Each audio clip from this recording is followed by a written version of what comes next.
नमस्ते, तपाईहरुलाई स्वागत छ हाम्रो टेकबिर बस्ती गाउँले हाटमा।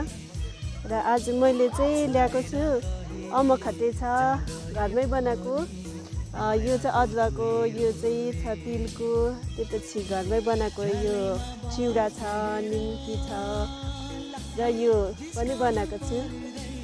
र हाम्रोमा चाहिँ बिफको अचार छ, चिकनको पनि छ, त्यसपछि छ यो न्युट्रेलाको हैन, त्यस मुलाको, त्यसपछि यो भयो मेथीको, त्यसपछि यो रुख टमाटरको पनि छ।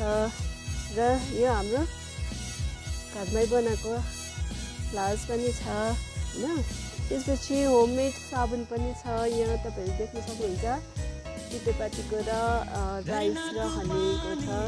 त्यसपछि हामीले चाहिँ यहाँ गोरेको खुट्टाको अचार पनि बनाएको छ। तपाईहरुलाई स्वागत छ, आइदिनुहोस्। धन्यवाद।